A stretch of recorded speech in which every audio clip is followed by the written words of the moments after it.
It's my great pleasure to introduce Amy Smith-Stewart.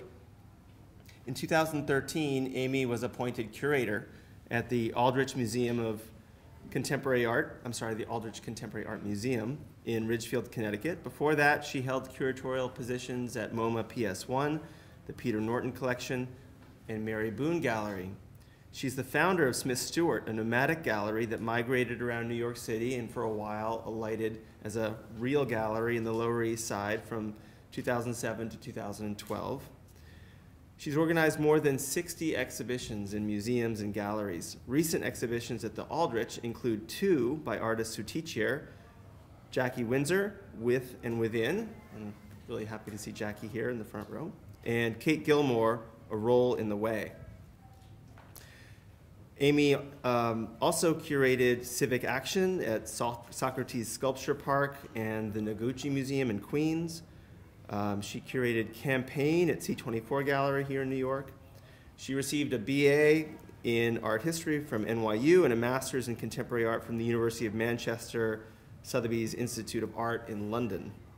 She's the author of numerous catalog essays and has lectured widely on contemporary art practice, and she served as a juror on many competitions and residencies. And I'm very pleased to say that she's been teaching here in MFA Fine Arts since 2006. Please join me in welcoming Amy Smith-Stewart.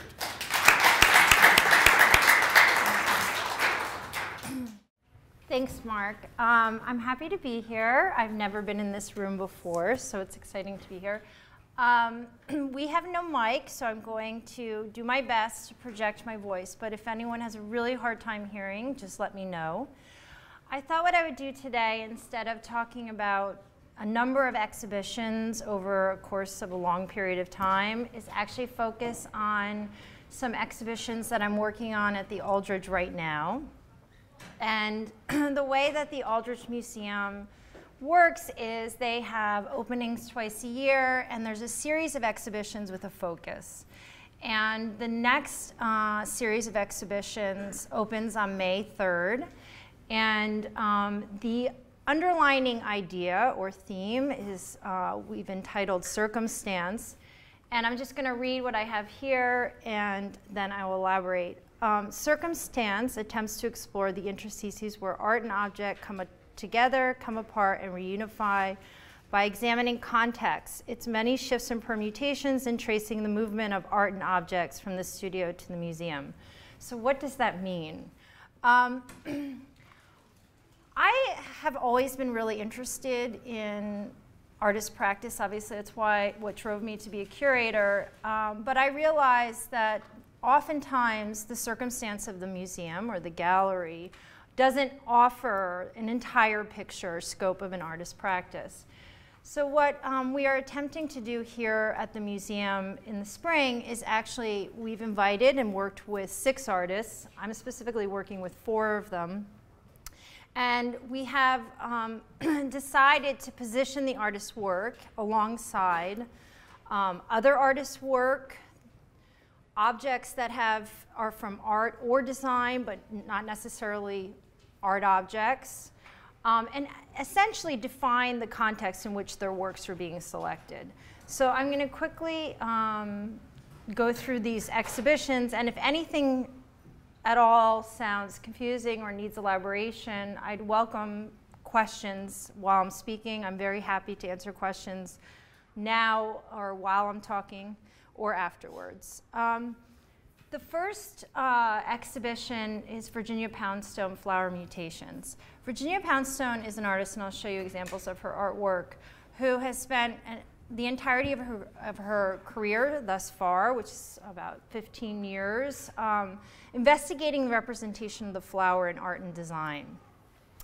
And this comes from autobiographical intentions. Her grandfather photographed wildflowers, and she's very interested in their representation and the representation over the history of art, and also over our relationships in the economy of the flower. So for the exhibition, we are commissioning a new outdoor sculpture, which I will show Here is a plan, actually, of the exhibition, and the outdoor sculpture is actually in the interior courtyard of the museum right here. And I'm just going to give you an overview of all of the components of the exhibition, and then I'll talk about each one in detail. So this is a bird's eye view. We made a model of the space. I don't know how many of you have been to the museum, but this exhibition will be indoor and outdoor, and this is the interior of the project gallery. And what's very complicated about this series of exhibitions is when we approached the artists, we said to them, what would be the wildest way to perceive your work? What would actually add the most interesting depth or dimension? And recently, we've seen many, many shows where artists have curated exhibitions. I mean, Robert Gober's exhibition at MoMA has an exhibition inside a monographic retrospective of other artists that he positions his work in conversation with. And so here we ask the artists, rather than working, which many artists have done in the past, within a museum's collection, the Aldrich is a non-collecting institution, we ask them, what is the best way to see your work other than looking at new work? And what Virginia decided to do is look over the course of history, and her interest in the flower, as I mentioned, is autobiographical, but also this exhibition in particular is inspired by Giacomo Balla's Futurist flowers. And you can see them not very well, but here, and I'm going to show you a larger image. So many of the pieces that we have on view in combination with Virginia's work are on loan from major museums. These are, we're going to be showing a selection of these Futurist flowers, 3 of them actually, and they're on loan from the Hirshhorn Museum. And then alongside that, we'll also be showing Nancy Graves' Extend Expand, which is a sculpture that's about 7 feet tall, which is on loan from the Museum of Modern Art, and Christo's Wrapped Roses from 1968 in a vitrine in the gallery. So when museum visitors come to the gallery, they will see alongside Virginia's work these other pieces. And hopefully what we are really interested in doing is talking about influence and inspiration across an artist's practice. So on the very far wall of the project gallery, 20 by 26 feet tall, will be a vinyl wall sticker of this image that's based on a photograph of Virginia's. And Virginia spent a lot of time traveling to locations where the flower industry where most of the flowers are produced in this country, which is in Bogota, Colombia. And she spent a lot of time investigating the realities of the factory life there.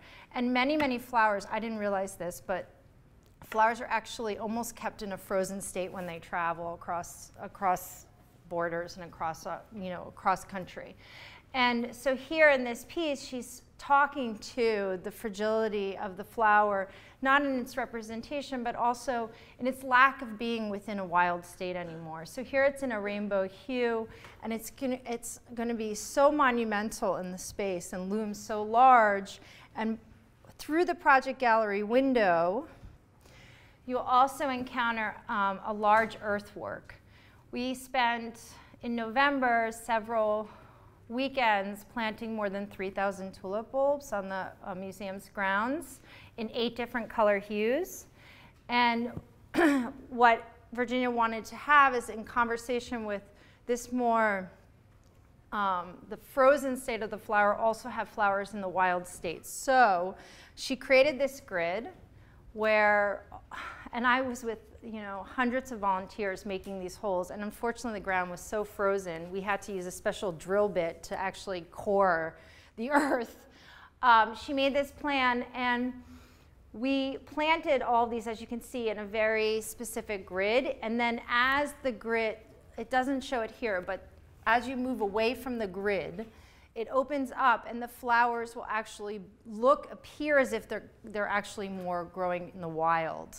So it's very beautiful. I hope it will be a very beautiful piece. Obviously, there's no predictions on what could happen with a work of this nature, because it was important to Virginia have something ephemeral in the show that was fleeting, that actually would only exist for a very short period of time because the show is up for 6 months, but this piece will obviously only last about 3 weeks.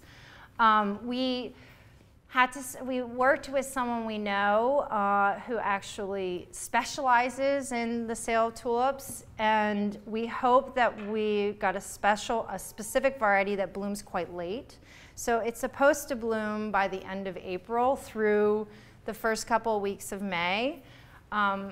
As long as we can keep the deer away, because in Connecticut this is another problem, and I encountered it for the first time when I moved to the suburbs, that the deer in such long winters that we've been having have gotten into everything. But we're hoping we can spray organic spray away and keep these tulips beautiful. We worked with the National Charity League and also the Garden Club to make this happen. So it's exciting, and it's also specifically positioned because, as you probably know, when you go see an exhibition, curators really think about where in the museum exhibitions happen. And this piece, there's a large window in that gallery that looks right onto this piece. So I'm hoping that that very large rainbow rose will stand there and be in stark contrast to these really beautiful actual growing tulips. And they'll actually form what in effect would be almost a Technicolor blanket behind this outdoor sculpture, which I have to explain what this is. This is just a model, and this work is in fabrication as we speak. It's going to be about, not very tall, about 8 feet tall with a span of maybe about 12 feet. And it's in this interior courtyard area of the museum, so actually it's visible from the lobby atrium, and then also down this, what is a ramp into the project gallery. And it's going to be built, fabricated out of stone remnants, so mostly marbles probably, and also architectural glass. And it's based on a quilt square of a tulip, so an American quilt pattern of a tulip. So it's going to be a very beautiful geometric base piece of a breakdown of a tulip. And I think, you know, looking at that in relation to these wild tulips growing behind it, but even more so just the landscape, which these undulating hills behind it, it will reflect and refract the light, and also is a monument to this exhibition and the flower itself. And it was important to Virginia that there was this kind of real landscaping around it. So I really hope that it will last. And we're also, as you know, because it's an ephemeral work, we're going to hang a camera in another gallery, so it's time-lapsed, and you can actually watch, hopefully it will capture the growth of the tulips over the course of time, and then we'll be able to show that as a documentation of that particular piece. I have to say, you know, all of these works, and I chose this to speak about things that are really in production and not completely firm, but I thought it would be more interesting to do that. And this is another view of the model, because there will be a little bit of color, I think, from the stone slabs. And those are the different hues of the tulips, if you're really interested. And of course, you can't help but think of Tulip Mania. This is another piece that we're going to be showing in relation. I think that this is really interesting because Virginia is really interested in actually the art of flower arranging, and a lot of her work, as you saw in the geometry of the outdoor sculpture, she also looks a lot at ikebana and origami, and a lot of the influences of craft come into the works themselves and the way that she makes her work. And possibly an Andy Warhol flowers painting. A new painting by Andrew Crow, not necessarily this painting. Okay, so I'm going to move on to the next show. Aleph Ur As Nicaea. Eilif Dress is another artist who I first met her and looked at her work when she was primarily making painting. And around 2006, 2007, she started to work with ceramic, specifically with Iznik ceramic. Being Turkish and also living between New York and Istanbul, she then found Iznik, Turkey, which is outside of Istanbul, and is the place where the origin of all Ottoman pottery of that period. And her, I should just say, her paintings were, the way that the reason why she moved to ceramic is her paintings were heavily built up with a molding paste and had a surface that was very similar to the surface of a ceramic vase or vessel. And I don't know what exactly drew her to Iznik, but I have a feeling it was research and also her own experience. And most of her work, she's been interested in using the non-figurative tradition or visual vocabulary of Turkey, and specifically with a more Western figurative tradition. Excuse me. And I think that drew her there. And also what's interesting about this exhibition is being a female artist, also going to Iznik. In all instances during the Ottoman period, pottery was made by men. And now today, the Iznik Foundation is completely, all of the ceramic production and all of the management of that production is done by women. So this exhibition is actually almost dedicated to the Iznik women of today. And all of the imagery is inspired by this notion.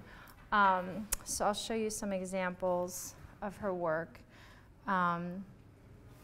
What she's been doing now is actually introducing this airbrush technique, so bringing a more modern street tradition into a very traditional practice or historical practice. Here you can see the women actually, and these are like the women of the studio working on the objects themselves.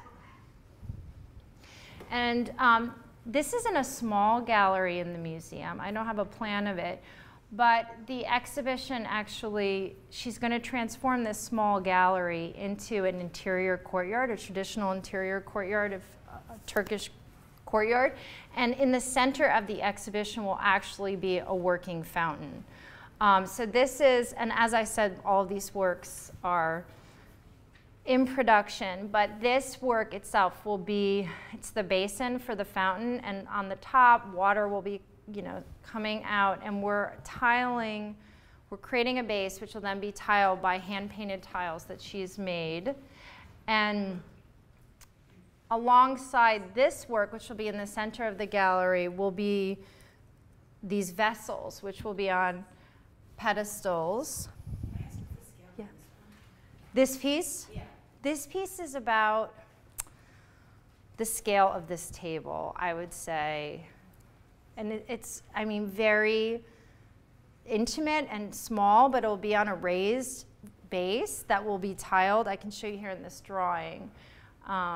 That's the base on the top for the basin, and it will be covered in tiles that are all painted by Eilif, mostly in blues and whites, which is a nod to the Chinese tradition, which is very much inspirational to Ottoman and this back and forth translation. And then when you come into the gallery on the right, you'll see a niche which in the wall. So we're going to have to build a false wall, and then we're going to create a little niche, much like you would see some of this pottery, Ottoman Turkish pottery from the time, in a museum. And we're going to hire a tiler to tile the interior with hand-painted tiles by Eilif. And then small, which I don't have images of, but smaller vessels, which are more abstracted than these, that have less of this figurative narrative, will be within that niche. And then this is a larger vessel. It's about this high. And these will be on just traditional museum pedestals. There are about, I think there will be about 3 or 4 of them in the exhibition. And then we're also going to show 15 plates that she's designed, and these plates will be shown in a grid, we imagine, I think. We've had some alterations, but when you enter the space, you'll see a grid of these plates, and, oh, this piece. Also in the space, we're borrowing for visitors a plate from the collection of the Metropolitan Museum of Art, which is an actual plate from Turkey in the first half of the 16th century, Ottoman plate. And as you can see, this spiral motif is actually, Elif has taken that, appropriated that spiral motif to make this vessel. And she has been, again, another nod to this tradition is a lot of these vessels actually have either here imitate the pregnant belly, like the female form, or she's actually hand-painted, in some instances, in the same kind of detailed floral motif, a bikini. And you have to imagine that this is, you know, showing this work in Turkey has a completely different reception than showing it here in New York. It deals with this conversation between Orientalism and Occidentalism. And this is something that Elif is really thinking about. She was trained in the US. She went to Brown and Columbia.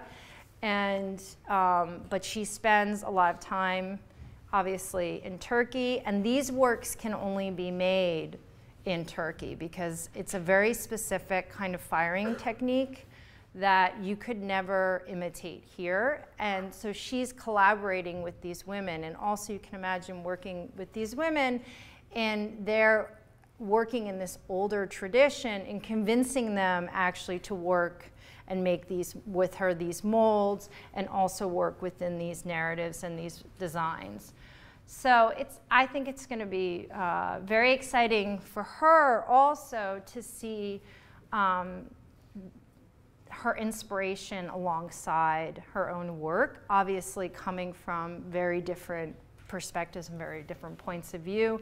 But you know, what's challenging about this series of exhibitions, just from curatorial standpoint, is getting permission for these loans, and all of these works have very different and very special needs and demands, and couriers and different kinds of treatment and different levels of convincing why.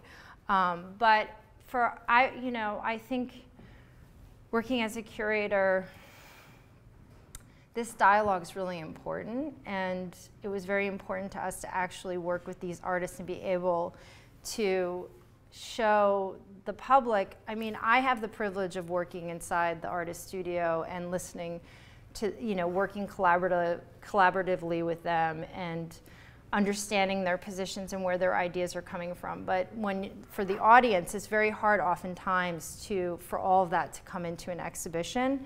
Also, we were really interested in people coming to the Aldrich and going into a series of exhibitions where every gallery has a very different look and feel, and a very different voice and vision, and almost immersive. I mean, Elif's work will be quite an immersive experience, as it is replicating this idea of a Turkish interior courtyard. With Virginia's, it's a very different approach, where she's actually, in a way, explaining where all of her ideas, how they come together visually, and it's a way of creating a visual narrative rather than reading an essay about where all these ideas come from. That was really the impetus for these exhibitions. And then, okay, so please, you know, feel free to ask questions. And then B. Wirtz is another artist that I'm working with, and we're specifically showing a series that he's been working on since 1990 called the Pan Paintings. And I'm going to show you what these pieces look like. He has been collecting, these are just, you know, aluminum pans that you can buy, roasting pans, aluminum pans that you can buy in any household ware store. And he's been collecting them over time, and they range in scale and dimension, and he paints on top of them with acrylics. And you can see there also, he puts the year and signs his name, but it also has I can't read it, but the actual materials and what they are.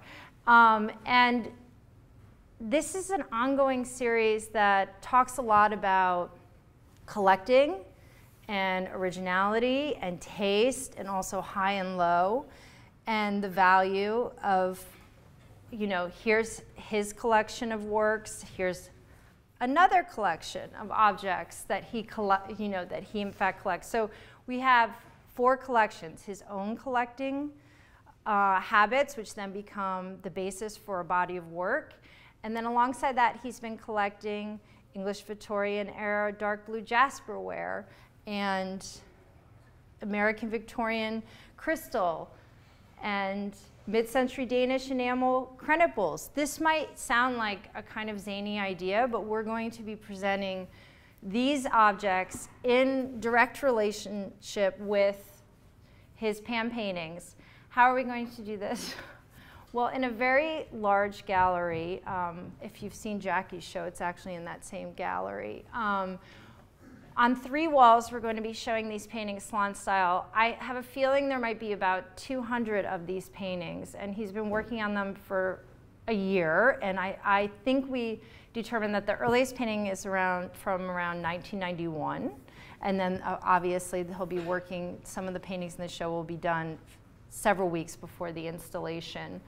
And then we're going to build a very long shelf, and we are going to show these objects that he's been collecting either through eBay or he picks up in antique stores on a very long shelf. And we have, I don't think we know if they're going to be shown together in groups or side by side, mixed up, but on one level plane. And actually, these objects have been very inspirational to the creation of those pan paintings.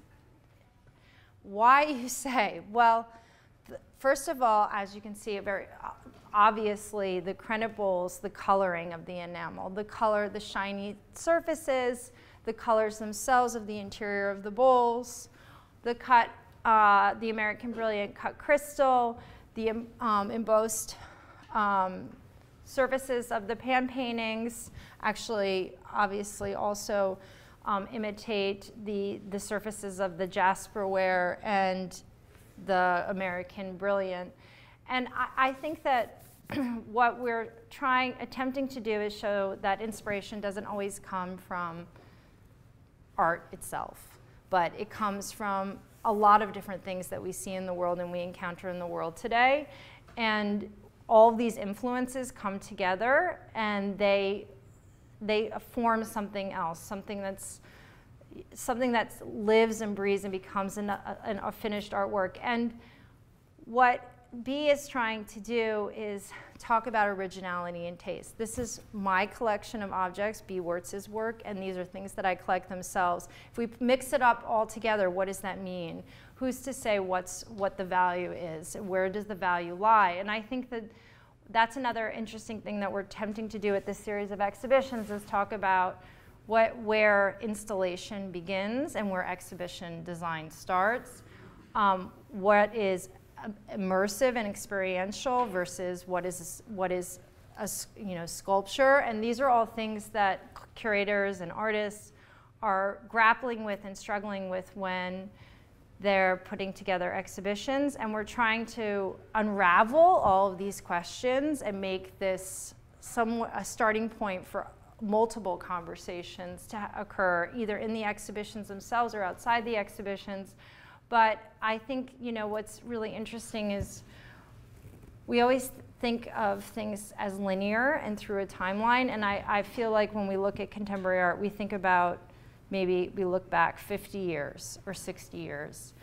What we're attempting to do is collapse time, but also talk about other visual culture at large and what we're looking at and where these influences come from and how artists use all sorts of visual resources. I hope we'll see how it all comes together, but I'm hopeful that it will be enlightening. And then finally, with Ruby Sky Styler, it's entitled Ghost Versions. We are also commissioning new work by Ruby, and Ruby works with hydrocal plaster. And since she started working with this material, she obviously did a lot of research about the material itself and found herself really interested in the history of classical plaster casts. And one of her dreams was, here's an image of one of her works, was to actually create an installation where she could show her plaster casts, which are based on molds of compositions of scraps in her studio that were not copies themselves, but that are unique, which goes against a plaster cast, which is a replica, and show these two contrasting sources. Okay, so some of the plaster casts, this is actually really interesting, plaster casts in general and classical plaster casts, because they were used mostly museums started producing them as a means, because it was impossible, obviously, to travel the world and see all these things in situ. So they started forming these collections, and then in the first half of the 20th century, they started to fall out of favor, and they started to basically give them away.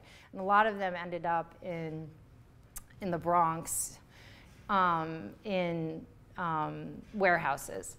And now there seems to be more and more of an interest in these plaster casts. And Ruby and I went to, this is what's always so interesting about working with contemporary artists, is Ruby and I went to the Fairfield Museum, the Fairfield University, which has an art historian there who is really interested in classical plaster casts and has created a lot of exhibitions and interest in this field. And we told her about our idea and how we wanted to work with classical plaster casts, and she loved the idea, and many of these works actually are on permanent loan from the Metropolitan Museum, in fact. And so we decided to make a selection of these works, and what Ruby did was design. She didn't want to show them in the traditional sense, so we created an installation where they're shown on raised platforms and pedestals together as a group. And there's no real, I mean, I guess you can position them in some way, looking at them and thinking about a narrative of how these works are connected, but they're artificially connected. The reasoning behind it was to talk about originality and to talk about taste. And Ruby's own casts actually are abstract in design. They're based on these, as I said, mentioned these scraps of foam core that are used for other works, because she also makes larger sculptures out of foam core and acrylic resin. But in these repeat design patterns that are very much inspired by classical bas relief, but also Picasso's graffito works and things of, other things that have more contemporary sources, municipal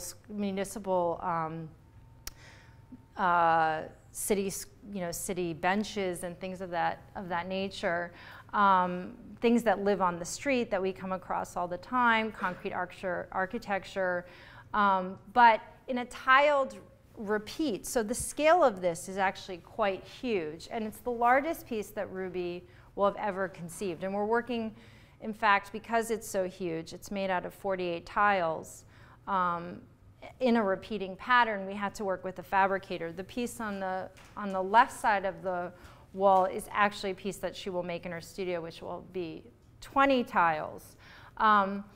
But we're hoping actually to focus on this conversation between where artists actually position themselves and also where their ideas are coming from.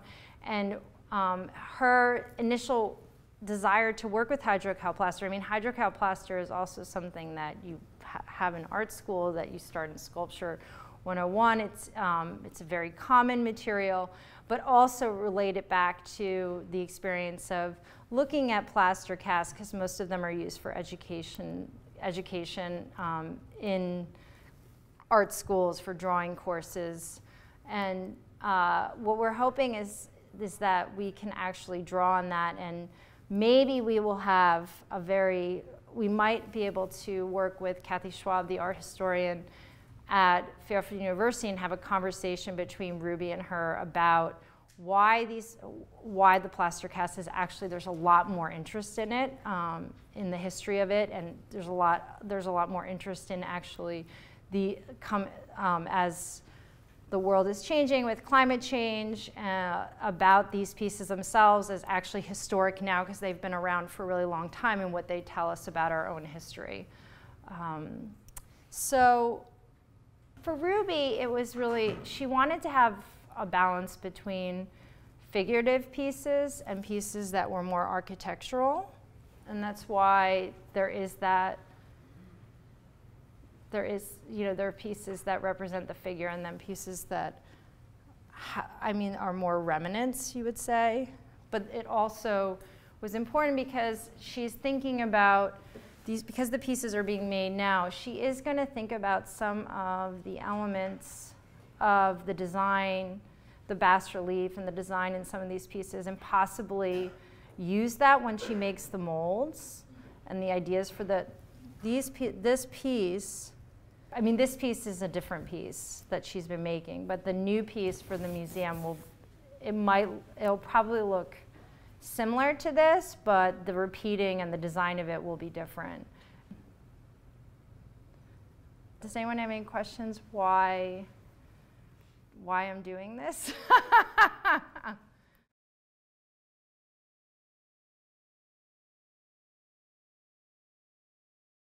It's interesting because I think this is why the plaster casts, and I might not have made this so clear.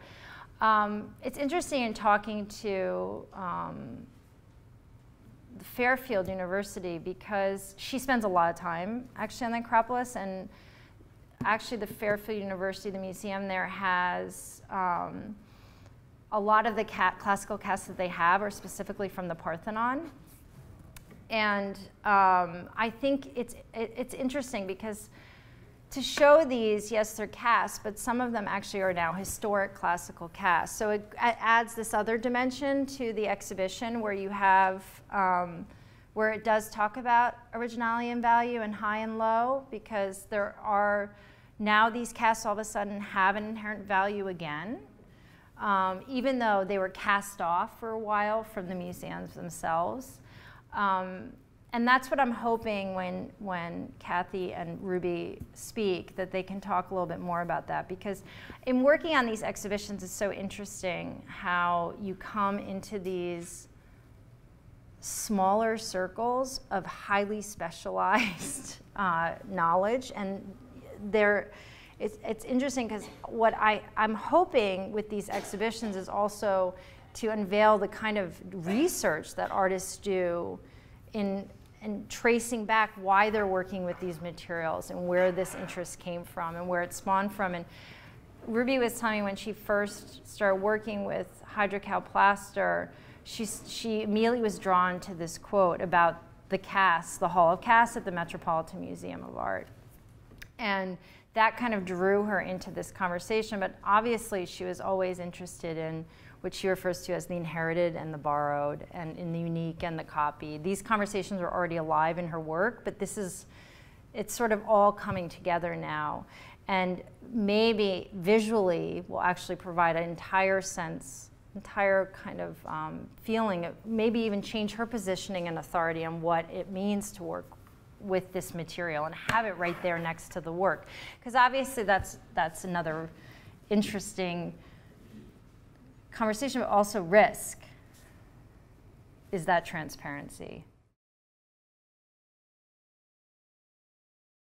Well, I think when I say risk, I think that when you immediately, well, it's interesting going back to Elif's work, because in that plate and in that pregnant belly, in that vessel, she's using a motif of the Ottoman pottery, which is this spiral motif, and then kind of appropriating it and transforming it. And it's just, she never considered ever showing them side by side, having the plate there, the immediate source of inspiration side by side, and what that will mean to her when she sees it there. Because a lot of these objects, of course, you know, with Virginia as well, she's thought about them, specifically the balas, but what does it mean to have those futurist flowers, which are also very geometric compositions, in relation to her tulip square in the courtyard, which is based on a quilt pattern, but also has that constructed feeling to them. So it just is a very, it's really going to be, I think it's very interesting to think about. It's kind of like a dream if you could see yourself next to all these major icons all together. What is that? What happens? Does it all seamlessly work, or is it a little shocking? I mean, I personally think that the inspiration for doing this show is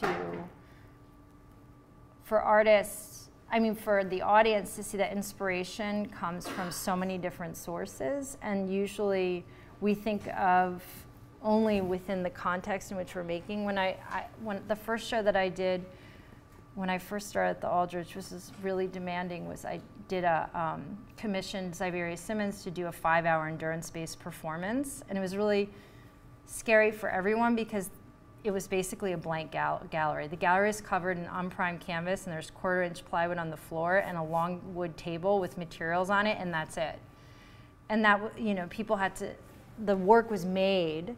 She saw it as a rehearsal space. The work was being made during the opening of the exhibition. So I think that might have been the genesis for doing this was, and the purpose of doing that is that Xavier was working with a sound artist and also a dancer who she was almost like the MC for the performance.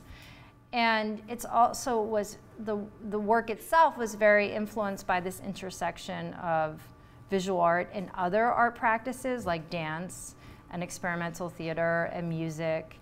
And so there were all these sounds. It was about her listening to a sound artist perform a composition that was purely being rehearsed. So it wasn't a finished piece, but it was a series of pieces that she created herself or took from other sources.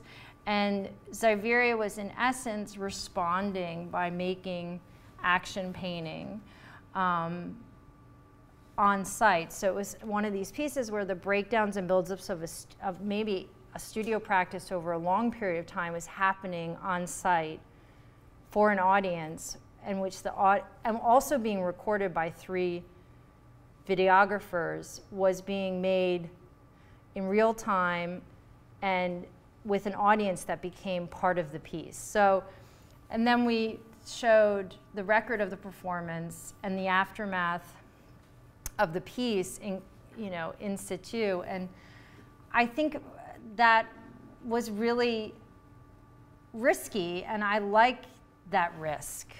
You know, I think that especially people said, "Oh, that's your first show at Aldrich. It might be your last," you know, because you have absolutely no idea where it might go and what might happen. But it's in that excitement. And I think this series of shows, and I was hesitant to talk about it tonight because I could have talked about so many other things in the past, which would be so much easier, is that, you know, I don't really know exactly. I know what pieces are in the show. I've worked very hard to secure certain loans. But a lot of it's in production, and I don't really know what will happen, because the pieces will be, I know what they look like, I know where they'll be positioned, possibly, but what that means to those works and what that means to the artist's work is completely wide open. And I'm very hopeful that it will be extremely engaging. But I think it's that risk, you know, that makes things exciting, that makes things, there's a potential in that. And until it happens, I feel like I can never really say exactly where this is going or what it will mean, especially since I'm still thinking about it myself. But that's why I was hoping to hear from you, because I'm hoping for some critical feedback. You know, that's the hard part about curating, is that public comes, and oftentimes you work so hard on these exhibitions, you create these very meaningful sight lines and juxtapositions, and you don't really know if the show, okay, if you get a critical review, you know what maybe the media thinks, but you don't really know from the audience perspective how it's resonated, and if actually what you've done actually is something that was playful or engaging or inspiring, or how they move through the exhibition I'm really interested in.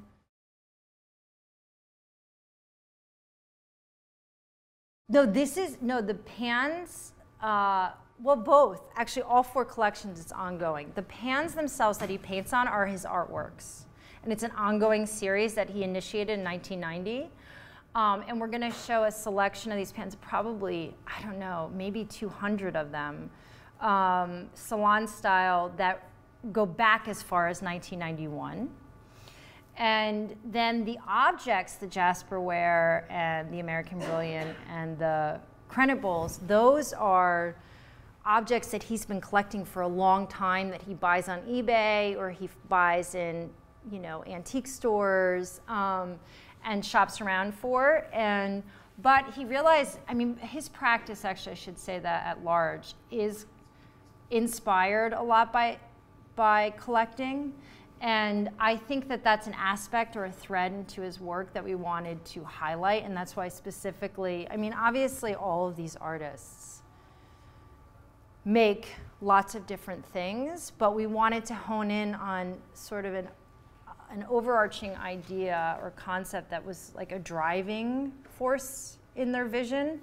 And that's why, also what's interesting is I realized, after looking at them all, that a lot of them have to do with collecting, you know, and I think that's, and then we then asked other institutions, we borrowed works from their collections. So it's also about objects and their meanings, and what we are striving to do is just also bring in objects that we wouldn't necessarily also have at the Aldrich Museum, because we're not an encyclopedic museum.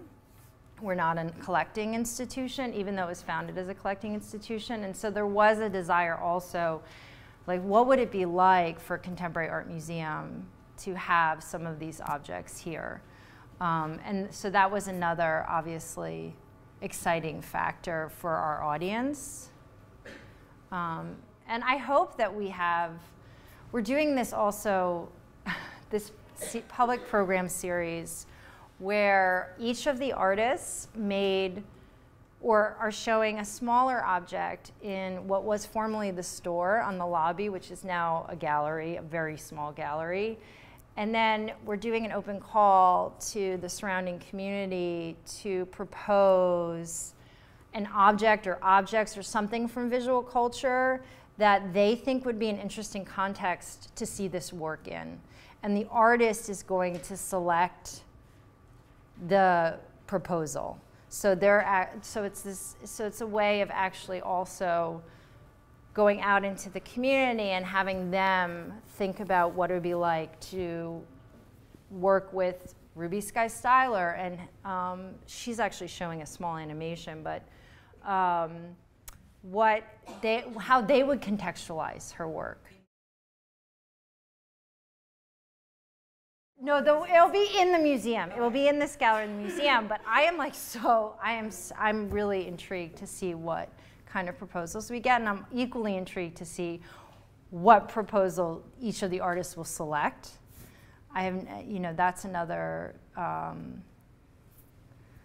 well, we'll see when that happens. That's another aspect of the project that we're working on. So every month the shows are up for 6 months.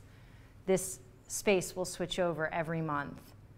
And we'll have a tile by Ila Firas, and then a community. I don't know, it could be some collection of small, who knows, of kitsch objects in their living room.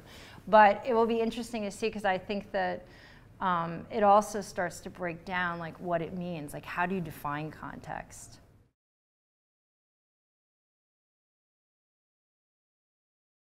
I'm not sure that there's a specific politics, even though there is a politics around plaster casts. I think that it's more, I mean, what Ruby was really interested in too is, and what's hard actually, is a lot of these objects, are repaired after time and have conservation. And actually this is something Kathy also trains her students to do, is actually do conservation on these objects. So a lot of them have tinting and coloring to them, and that's something that also Ruby is really interested in, because her reliefs are really white. She controls the coloring, they're very white. When you see these plaster casts, when we went to Fairfield, some of them really have different tonalities, blues and pinks, because of the way they were conserved. And then, and I think that there's a formal level going on here in the material itself, the conversation with the material itself, and then the conversation between the copy and the original, and all those layers of meaning. And I think it's in a conversation with the fact that she calls her wall reliefs unique copies, because she bases them, they're copies in the sense that they're repeating and they're based on molds, but the molds are actually unique. They're not based on any kind of original. They're based on errant scraps she finds in her studio, then she makes them, and she makes a mold, and she makes a cast, but there's no original. When you think of a cast, there's an original source. She's never showing the original source. And I think with the classical plaster cast, what she's most interested in doing is showing the origin of where these ideas came from, what it means, what all these issues of value, high and low, what do they mean? I mean, is anything really, how do we determine what is original and what the value is? And I also think that, in a way, she's also talking about the way that where she takes a lot of the sources, because her hydrocal plaster wall reliefs and the foam pieces, the imagery itself, she takes a lot of imagery from classical bas relief, and also like the folds of the drapery and things of that nature. So there's a lot of formal concerns at play. The politics comes in, but the politics, I think, she was interested more in the politics of why there's more of a resurgence of interest in historic plaster casts themselves. Which I know nothing about, and I was really, it's something that's really interesting, is that there are, I met an art historian that she's spends all of her time traveling between Connecticut and Athens and going to the Acropolis in the summers, studying and, specifically interested in the Parthenon frieze.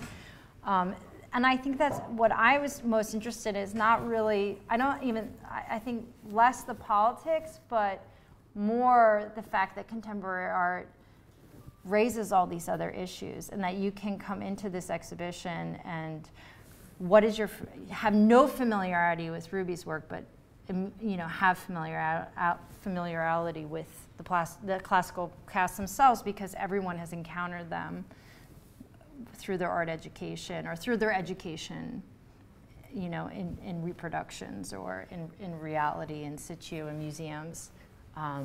But I don't know if that answers your question, but I'm attempting to answer it. I don't want to pin Ruby's work down to a one reading, so I'm trying to leave it a little open.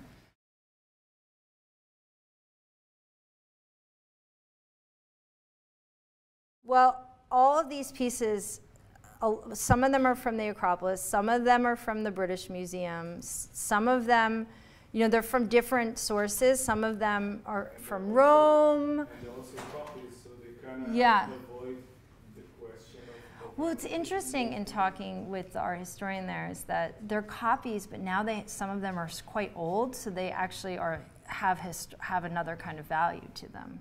That's the other thing, their value shifting with the fact of age. And I can't tell you, I don't know I don't know when all these pieces, I don't know if they actually have that information when they were actually, some of these casts were made, but I'm sure that Kathy might have a good idea, and obviously through conservation you can determine that.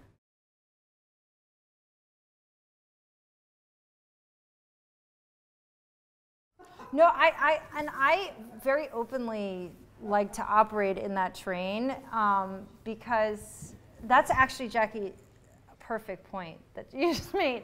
I think that it's in that failure that I like the possibility or that potentiality of something failing is so exciting to me, and I have to work within that area or I don't feel like I'm challenging myself or the artists. And what's so challenging, I think, about these series of exhibitions is the fact that there's so many different layers to all of these shows and so many different ways of perceiving them, which is overwhelming, actually. It's demanding, literally demanding, intellectually, to actually pinpoint exactly what any of it singularly means.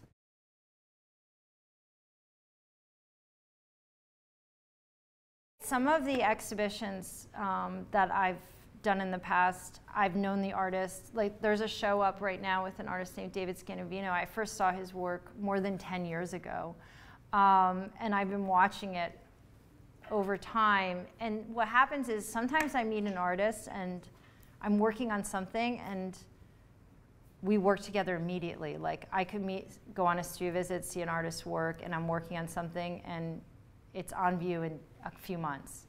Then in other instances, things just take longer for me to think about, but also, I mean, there's timing, but also,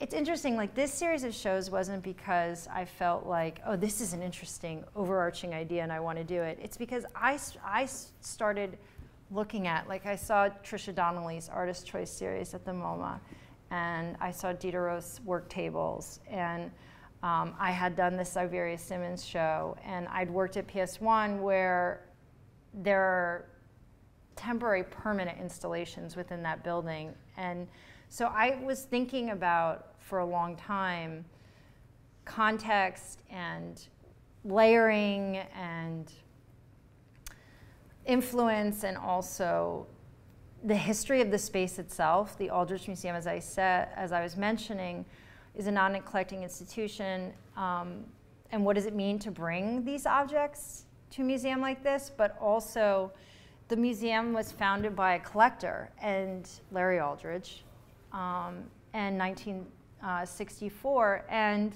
who once had a collection and used the museum as a means to show his collection, and then subsequently sold off his collection to endow the museum. But he very fondly talked about the museum as a place for living.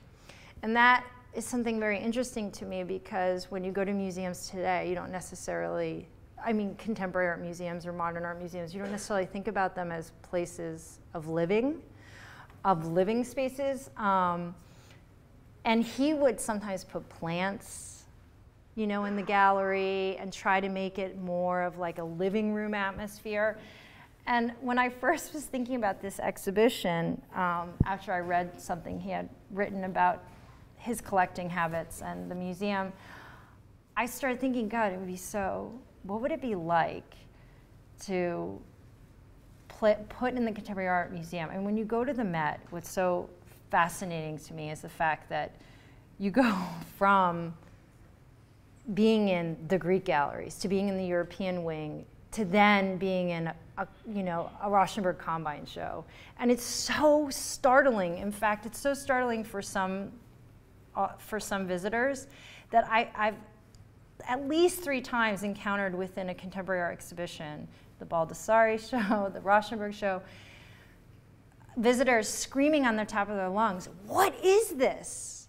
You know, because they come to the Met and they're looking at, you know, something very classical, something very traditional, something they know very well, and then they stumble upon and fall into a contemporary art exhibition and completely feel as though they've been mugged. You know, where am I? And I think with the Aldrich Museum, because it's situated in a better, you have to realize, and this was hit me so hard when I first moved out to the suburbs, is the Aldrich is such an interesting place because it's situated in a bedroom community in a colonial Connecticut town. And it's the only contemporary art museum in Connecticut.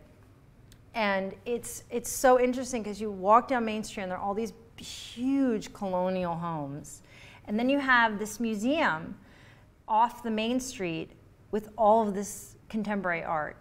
And for many people, it's the only encounter they ever have with contemporary art, or their first encounter with it. And it's startling.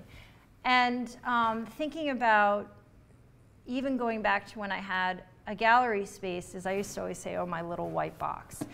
And it's interesting, I'm like, why is it always a white box, or a big white box, or a small white box, or a medium-sized white box? And I think also what we are striving to do at these exhibitions is actually try to upturn that and bring a different environment. So you move through the museum and you're literally having a different experience in each, a very different experience in each gallery, where you encounter things that were made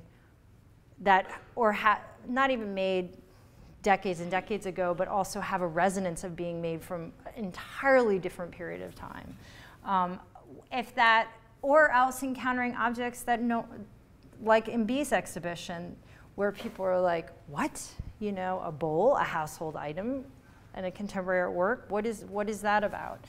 That kind of, what? You know, what's going on? You know, why is this here? I think we're trying to kind of spark a dialogue, and instead of just, oh yeah, that's another interesting exhibition by a young contemporary artist, do something differently. But as I said, you know, there's always risk in that.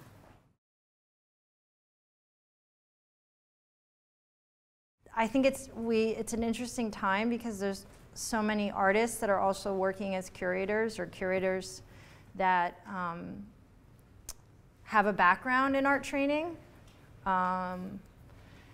Even critics who were once artists, that boundary it's a very fine line, and I think it's interesting to skirt those lines. I'm not an artist. I'm not trained as an artist. I'm not an artist, but I do think that curators are caretakers of a work of art, as we all know, but they're also caretakers of the dialogue around a work of art and the context in which it's shown. And I think that this series of exhibitions was really as a way to draw out some of the ideas behind the work that maybe don't always resonate when you just look at the contemporary work in isolation. So, I mean, I have no desire. Oh, I don't know what's going on. I don't want it to appear like this is, you know, the curator's artist at all. I think that it's more about collaboration. And that's something also that I'm really interested in past exhibitions and in projects that I've done is working very collaboratively with the artist.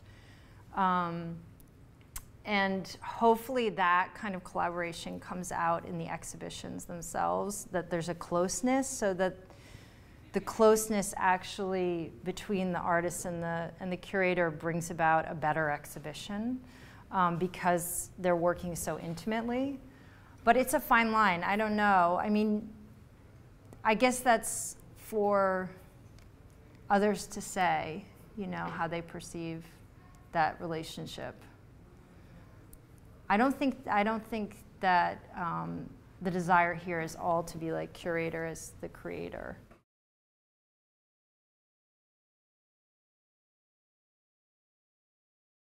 This is also interesting because when I worked at PS1, we used very little didactics because that was just the mentality of the institution. And now at the Aldrich, because we have an audience, an international audience that's well versed in contemporary art, but then we have a local audience that comes to the museum either regular or irregularly, and it is the mission of the museum actually to offer didactic material, and that is beyond wall labels. We do small brochures that have curators' essays that talk about the deeper meaning behind the exhibition. And sometimes they're interviews with the artists, and sometimes they're in an essay format. And what we are striving to do here, and we will still have that material for each of these exhibitions, is to create a more visual version of that kind of essay format where, I mean, because to be honest, when you go to any exhibition, like you said, you might find it meaningful or not meaningful. But what one's hoping is that by showing other visual objects other than the artists themselves, that will open up a dialogue without them having to then go through the material. That it creates another layer of questioning, maybe confusion too, I don't know.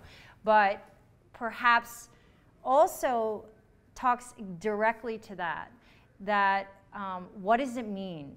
Why is this here? Why does it have value? What's its value, and why is it meaningful to me? And I think that in a way it offers up answers, but also can also adds another level of complexity to the question.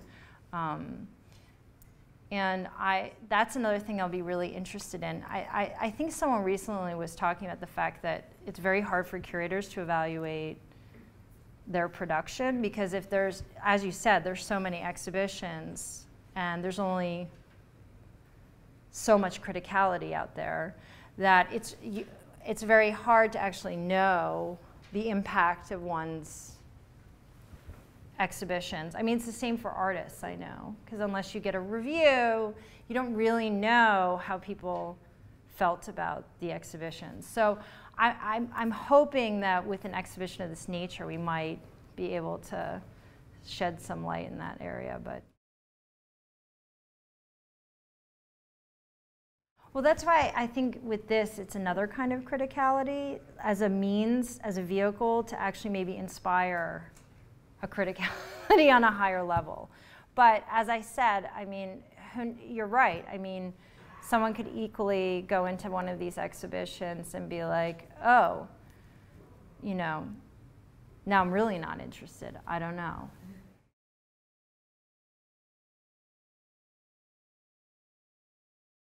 Well, that's interesting. I can't remember, because of course now, because of social media, I can't remember what I was reading at one time. It might have been in the Atlantic, but this idea of artisan versus artist, and craft and art being making a craft, and craft being an art means of making art.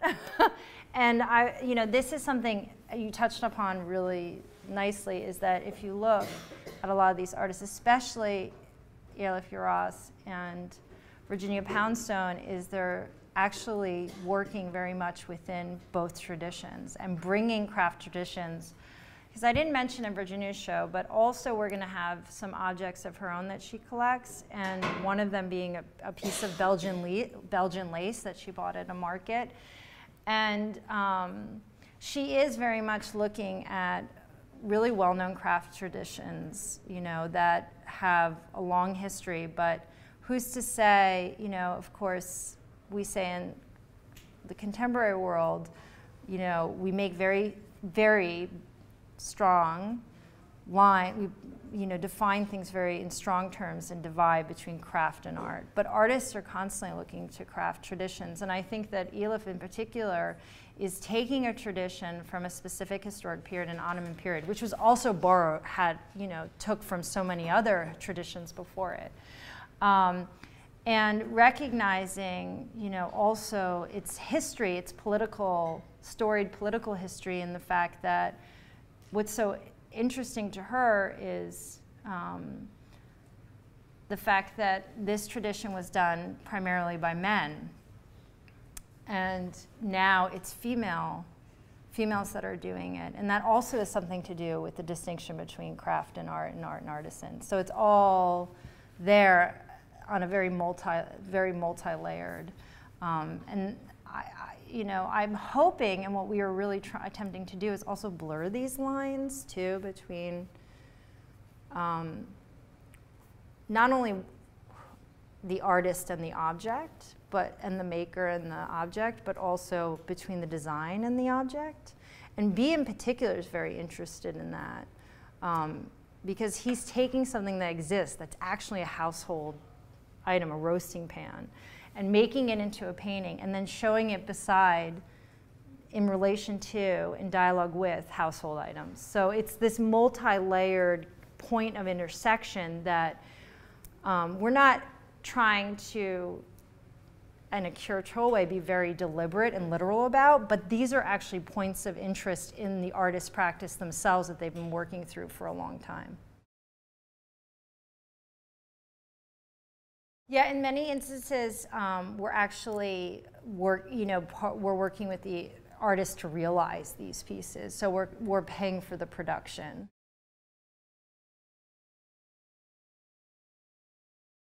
If I'm interested in an artist and working on an exhibition, the artist makes a proposal of what they're thinking. And then we have a series of conversations, and then it gets down to what we need to produce, what's already made, what needs to be produced for the show. I mean, with these exhibitions, a lot of the work is being made because it's part of the premise of the exhibition, which, by the way, a lot of curators, that's huge risk too, because a lot of curators, it's much easier to take works that exist in the world because you know exactly what they are. But when you work with artists on brand new pieces and on fabrication, especially on this scale, I mean, it's another risk. But one that I feel like if you really know exactly, if you really value the artist, one you want to take. So they make a proposal, and usually a lot of the artists, not always, have experience in this. So they have a semblance of an idea of exactly how long it'll take and what their needs are. In some instances, it's totally new terrain. Like for Virginia, this is the largest outdoor piece she's ever made. And she's working with materials that are fairly new to her in a fabrication system that actually she's never done before, but with a fabricator she knows. And it's a series of conversations because, of course, ultimately the institution has to approve. I have to propose it, and then it goes through a certain level of approvals. But it begins with a conversation with the curator and then the artist making a proposal, and then that proposal gets more and more developed over time until there's a real sense of what it will be. And since we're a non-collecting institution, it goes back to the artist. In the case of this large installation that I did right now at the Aldrich with David Scandavino, which is a very large, essentially a very large painting that is a sculpture, but that covers the walls and the floor and is as if the floor of the gallery crawled up the wall. That piece was made specifically for the museum, and it will be taken apart at the end, and it won't exist again because it's site specific. So that's another you know, in some instances, some of these pieces are made site-specific to the space, so they only exist throughout the duration of the exhibition itself.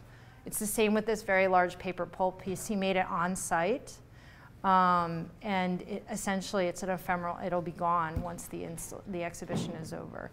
But in some instances, when the pieces are made, they go back to the artist. We try to support, I mean, that's an interesting and really compelling advantage of working at the Aldrich Museum, is they really take chances and support artists at different points of their career, and then oftentimes artists who are doing something radically outside of their own parameters, you know, of their own experiences.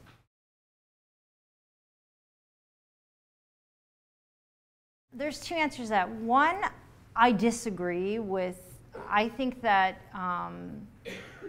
there is a dialogue within the exhibitions themselves, and I think the way that the dialogue between the works is effective and affecting, and so automatically it does have some kind of resonance in the way that you experience the works and ultimately perceive them. Solely, no. Obviously, if you're interested in artist's work, you might actually focus in on one aspect of the exhibition that's moving to you, or you might know the artist's work and before you even get to the exhibition be already interested in it, and the curation could actually have a positive or negative effect on the impact, but you're still interested in the artist's work. I think that the way that I can say the way that I work as a curator, I try to work very collaboratively, meaning I wouldn't impose a conversation or a dialogue onto the work without the artist being fully 100% behind. These are not group exhibitions. I know that in group exhibitions, the voice of the artist, because of the dialogue with other works, the curatorial intent could impose a meaning on the pieces.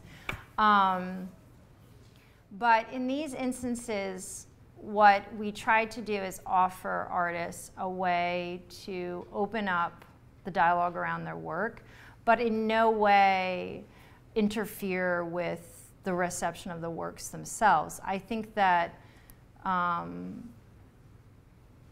it's something that we felt, and again, going back, someone asked me about why certain artists. I think that the artists that I chose to work with, these ideas were already resonant, were already happening within their practice, and it was a way of just kind of opening it up a little bit more. But again, everything, I feel like there's a level of subjectivity to everything. So again, what is sometimes a success for the reception for some audience members is not interesting at all to others. So I mean, that will be something that I can only understand once the exhibitions happen themselves. And every time you install an exhibition, something always happens that is completely either serendipitous or you could have never possibly imagined. You know, I feel like every time I put together a show, I had absolutely no idea, like never thought about that, a certain kind of relationship between something else, and then you put it in the space and something happens. So it's hard to say exactly how these shows what it will be like to see them and experience them, but I'm really excited to see them installed and see what I think was something the artists inspired to happen. I mean, these were, in the case of Virginia Poundstone, these are objects that she curated into her show. So it's really like a curated interior within her own solo exhibition.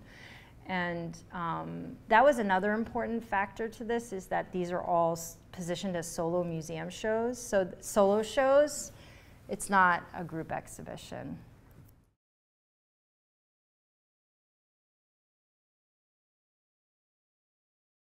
Well, I think that that's why Virginia Poundstone's so interested in this image, in this object, and it does have, it's funny that you mentioned that because I never really thought about it that way. And interestingly enough, a lot of the objects that we're borrowing are made by men. Because you have Andy Warhol's flower painting, you have Christo, you have, well, we have Nancy Graves.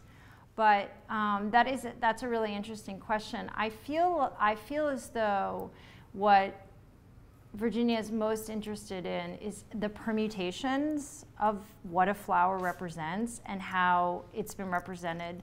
I mean, during the Dutch Renaissance, there were many well-known female painters who painted still lifes of flowers and had very successful careers of it. And actually, Virginia has, in fact, we wanted to borrow one of those paintings, but it wasn't available. And Virginia has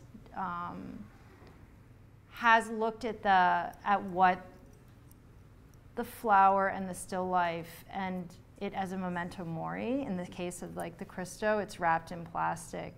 It's a plastic rose. But also in the singular flower, she, as I said, spent a lot of time in Bogota, made a film about her experience there. And a lot of the individuals who work in these factories are women themselves. And it's very hard conditions and very long hours because they have to work with chemicals and pesticides. And so she is trying, in a way, delving into the politics of the flower. But it's also about the meaning of the flower as a design, like pattern, a pattern of design. So I never thought about, there was never, it's interesting, I think there was never a fear of it being, there being a backlash in work, because none of the images or the works are particularly girly. But certainly Elif's is delving into the feminine. I mean, I don't know how to respond to that actually perfectly, or imperfectly, but maybe I think it's within that history that she's operating, but she has a biographical, you know, her, as I mentioned, her grandfather was a photographer of wildflowers, and she used to, as a child, travel with him. I don't think about this at all. I have to tell you, I don't think about things being taboo because I'm a woman or working with symbols that are overtly women. In fact, maybe I'm attracted to that. I certainly am not fearful of that, you know, of someone saying, oh, this is very girly, or it's interesting because I didn't think of it that way.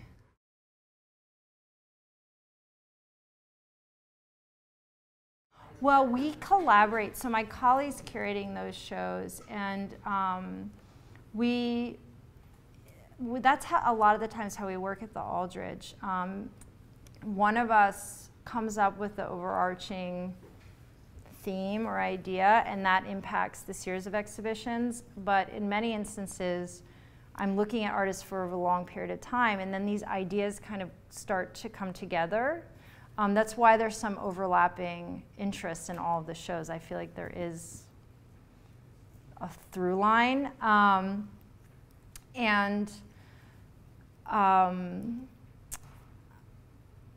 don't know. I don't know how to phrase it, but it's something that happens like intuitively, and then we collaboratively start to throw around ideas, and we want to have more than one voice in a series, so it makes sense to actually have someone else's vision. And I didn't speak about those shows because I thought it made more sense for me to dive in and delve and represent my own things that I'm working on. But that's something that the Aldrich is doing, and I noticed that a lot more institutions are working that way collaboratively, and that's one of the benefits of working within a museum is you have that dialogue with your peers. So, any more questions? I feel like I've talked so much.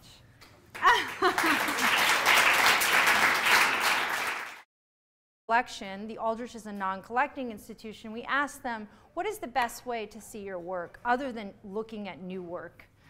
And what Virginia decided to do is look over the course of history, and her interest in the flower, as I mentioned, is autobiographical, but also this exhibition in particular is inspired by Giacomo Balla's Futurist flowers. And you can see them not very well, but here, and I'm going to show you a larger image. So many of the pieces that we have on view in combination with Virginia's work are on loan from major museums. These are, we're going to be showing a selection of these Futurist flowers, 3 of them actually, and they're on loan from the Hirshhorn Museum. And then alongside that, we'll also be showing Nancy Graves' Extend Expand, which is a sculpture that's about 7 feet tall, which is on loan from the Museum of Modern Art, and Christo's Wrapped Roses from 1968 in a vitrine in the gallery. So when museum visitors come to the gallery, they will see alongside Virginia's work these other pieces. And hopefully what we are really interested in doing is talking about influence and inspiration across an artist's practice. So on the very far wall of the project gallery, 20 by 26 feet tall, will be a vinyl wall sticker of this image that's based on a photograph of Virginia's. And Virginia spent a lot of time traveling to locations where the flower industry where most of the flowers are produced in this country, which is in Bogota, Colombia. And she spent a lot of time investigating the realities of the factory life there. And many, many flowers, I didn't realize this, but flowers are actually almost kept in a frozen state when they travel across borders and across country. And so here in this piece, she's talking to the fragility of the flower, not in its representation, but also in its lack of being within a wild state anymore. So here it's in a rainbow hue, and it's going to be so monumental in the space and loom so large. And through the project gallery window, you'll also encounter a large earthwork. We spent, in November, several weekends planting more than 3,000 tulip bulbs on the museum's grounds in 8 different color hues. And what Virginia wanted to have is, in conversation with this more, the frozen state of the flower, also have flowers in the wild state. So she created this grid.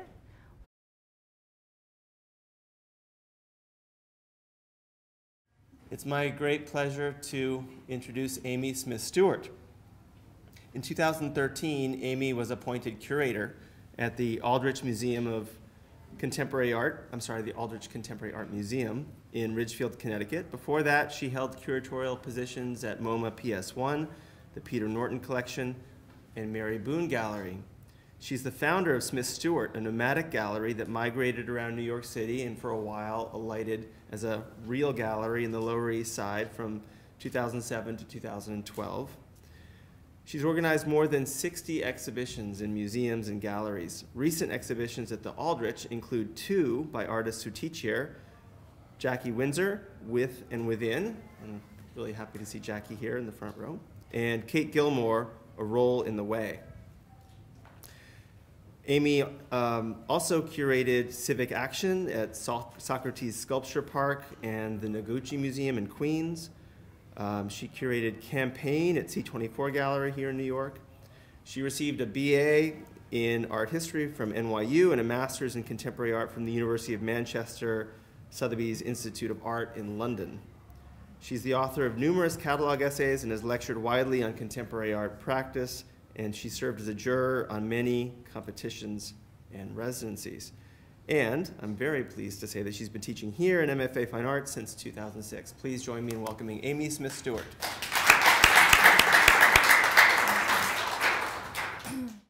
Thanks, Mark. I'm happy to be here. I've never been in this room before, so it's exciting to be here. We have no mic, so I'm going to do my best to project my voice, but if anyone has a really hard time hearing, just let me know. I thought what I would do today, instead of talking about a number of exhibitions over a course of a long period of time, is actually focus on some exhibitions that I'm working on at the Aldrich right now. And the way that the Aldrich Museum works is they have openings twice a year, and there's a series of exhibitions with a focus. And the next series of exhibitions opens on May 3rd. And the underlining idea or theme is we've entitled Circumstance. And I'm just going to read what I have here, and then I will elaborate.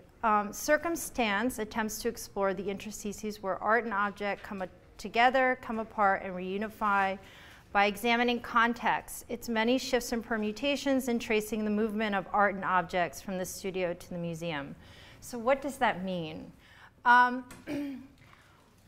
I have always been really interested in artist practice. Obviously, that's what drove me to be a curator. But I realized that oftentimes the circumstance of the museum or the gallery doesn't offer an entire picture or scope of an artist's practice.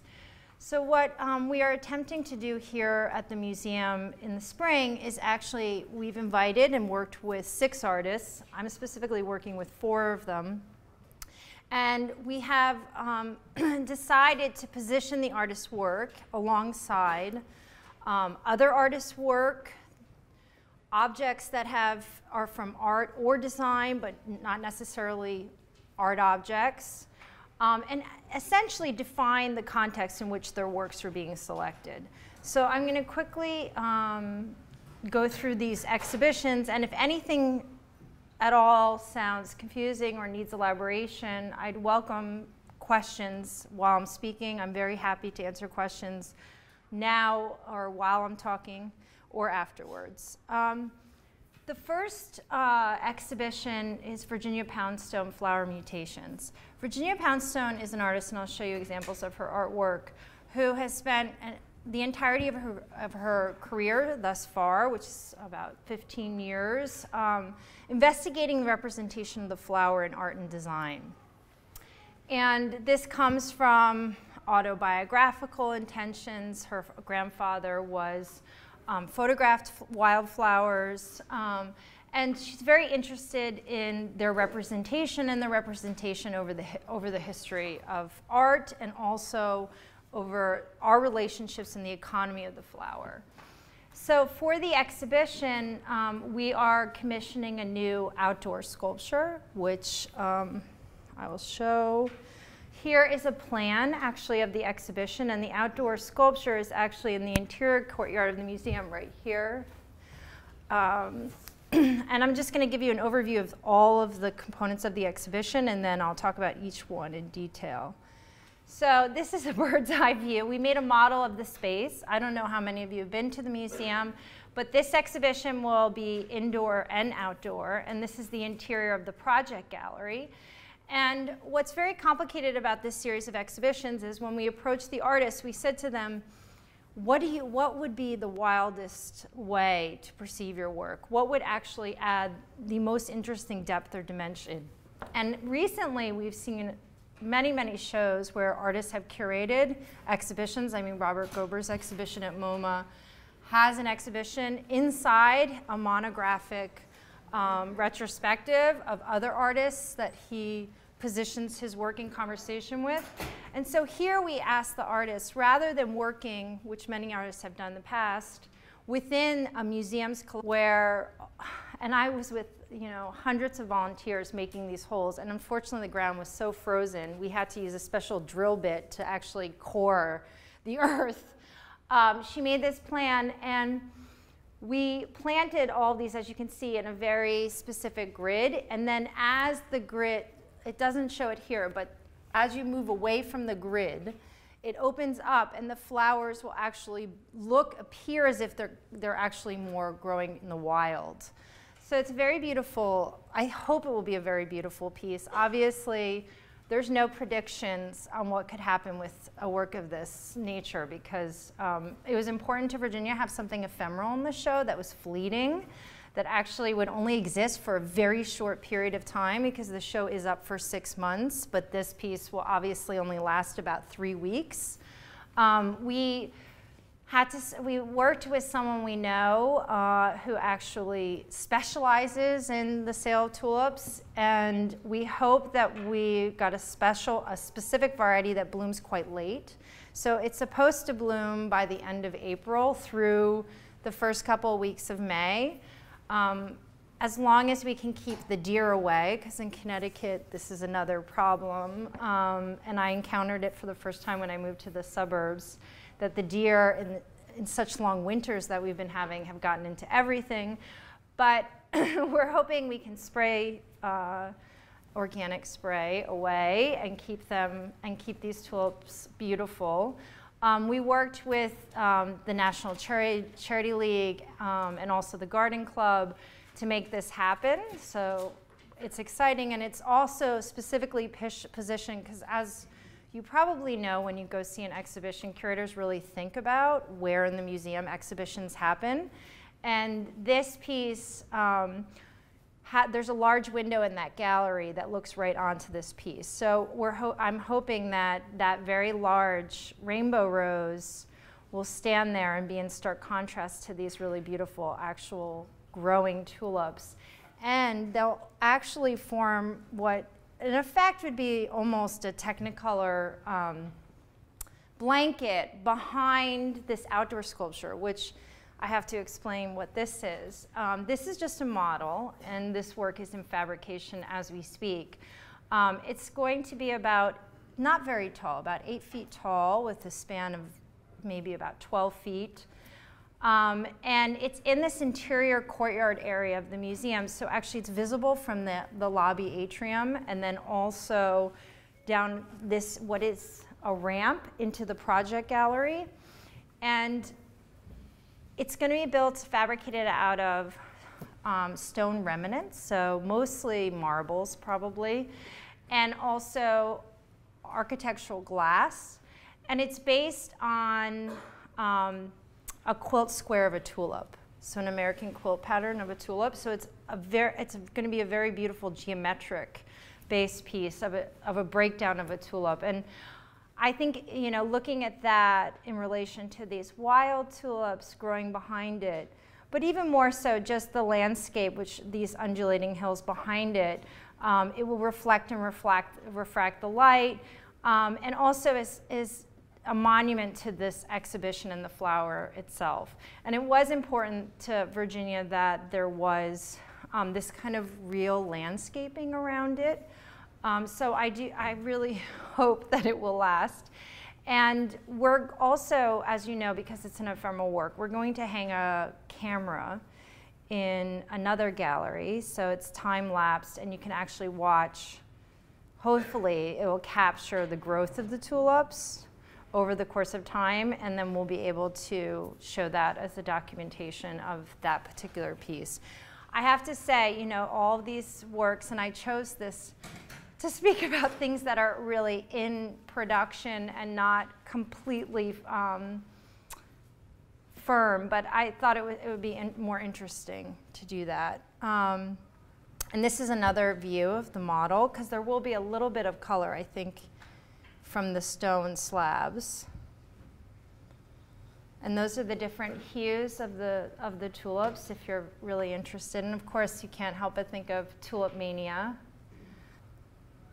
This is another piece that we're going to be showing in relation. I think that this is really interesting because Virginia is really interested in actually the art of flower arranging, and a lot of her work, as you saw in the geometry of the outdoor sculpture, she also looks a lot at ikebana and origami, and a lot of the influences of craft come into the works themselves and the way that she makes her work. And possibly an Andy Warhol flowers painting. A new painting by Andrew Crow, not necessarily this painting. Okay, so I'm going to move on to the next show. Elif Uras Naisea. Elif Uras is another artist who I first met her and looked at her work when she was primarily making painting. And around 2006, 2007, she started to work with ceramic, specifically with Iznik ceramic. Being Turkish and also living between New York and Istanbul,